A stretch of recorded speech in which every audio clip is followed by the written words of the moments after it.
Welcome back, my awesome people. In today's episode, I will be looking at what the pros and cons are of investing in individual stocks or exchange-traded funds, ETFs. Many people are currently feeling jittery about their finances. Some may be looking at their investments through a lens of uncertainty, wondering if they should change things up. And the number one question I have been asked is whether it is better to pick and buy individual stocks or buy shares of an ETF.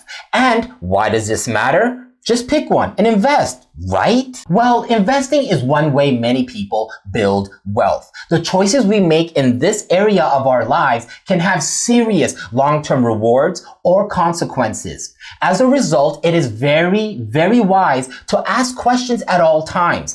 Picking individual stocks lets investors filter out weak companies and buy the ones that they think is going to do well. ETFs, on the other hand, can let investors get a piece of several companies at once, whether they are weak or strong companies. Buying individual stocks seems like you're putting all your eggs in one basket when you can have an entire basket of various stocks. Well, who has the time to research and monitor individual companies? Hasn't history shown that stock pickers underperform against index investing? There's so much research on how the average investor just has really bad timing because they get caught up in the hype. They want to buy Netflix, they want to buy Tesla, and when the market turns down, they're the ones left holding the bag.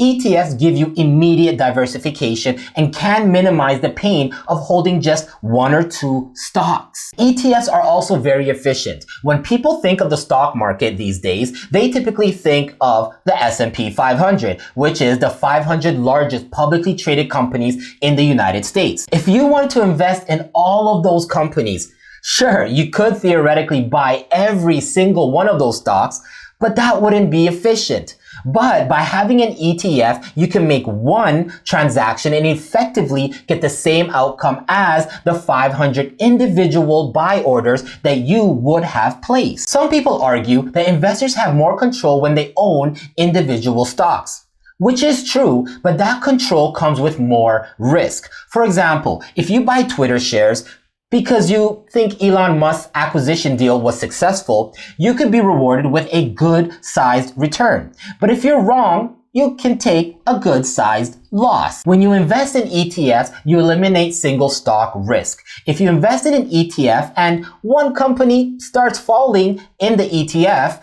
say a company like Peloton, which, a couple years ago was about $150 per share and currently trading at below $20 per share, you're not going to get wiped out by having too much exposure to any one stock. So ETFs can also save investors time and effort. They provide broad exposure to market indexes and sectors for those investors who do not have the time, desire, and expertise to conduct fundamental research on their own. ETFs also allow investors to diversify quickly. When you think about using ETFs, the first thing to keep in mind is how efficient a vehicle they are. If you want to change the appearance of your portfolio, you can do so with the right ETF. On the other hand, while some ETFs are index funds that track the broader market, some can be very narrowly focused, which can make them as potentially risky as if you were owning just a few individual stocks.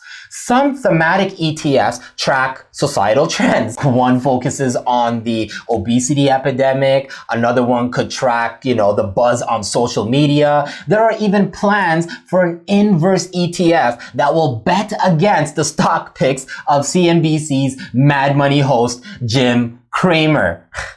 Indulge too much into these quirky ETFs and your investment portfolio runs the risk of turning from a well-balanced meal into a cheat meal. Just like individual stocks, there are thousands of ETFs, so making investment decisions may not be as simple and straightforward as perceived. One argument in favor of stock picking is there's a better than average chance that you follow the markets and companies pretty closely. If you like to look over earnings reports and financial statements, then owning individual stocks could be a good option because you may prefer being a highly engaged investor. Another very important point is that you'll miss out on learning how businesses work by only buying ETFs. By skipping the research process, you're also skipping the opportunity to get smarter along the way. Investing directly in stocks is certainly more work, and there's no guarantee that you'll beat the market, but it does force you to learn how companies make money. And over time, you'll start to recognize patterns that separate great businesses from the average ones. And in doing so, you'll become a better investor. Those that invest exclusively in ETFs do not experience this intellectual compounding because they are not diving into the details of the underlying businesses. While ETFs are certainly useful investment vehicles, I don't think they are always that great, where you can just abandon picking your own individual stocks. So Jacob Rant, what does your portfolio consist of? Are you an individual kind of stocks guy or an ETF guy? Well, my awesome people, I am very, very into my ETFs, and I do like to dabble in my individual stocks as well. My ETFs include crypto dividend ETFs like BTCY and ETHY, bank ETFs like ZWC,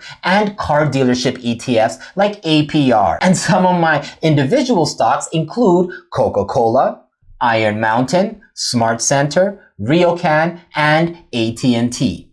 About 80% of my ETFs and stocks are dividend-paying stocks, so they won't be sold anytime soon. But I do have 20% that are riskier stocks that include biomedical companies and, of course, gaming companies, which unfortunately are currently down more than 60%. Sheesh! I am slowly averaging down all my stocks in ETFs while we are in this current bear market, and slowly and wisely opening new positions, as many companies are near the brink of collapse and bankruptcy. So without due diligence, you may invest in a company that is on its way out. And remember, my awesome people, just like all the information I mentioned in my videos, assess your risk appetite. Please, please, please diversify and do your own due diligence, because I am just a clown on YouTube. Stay ranting!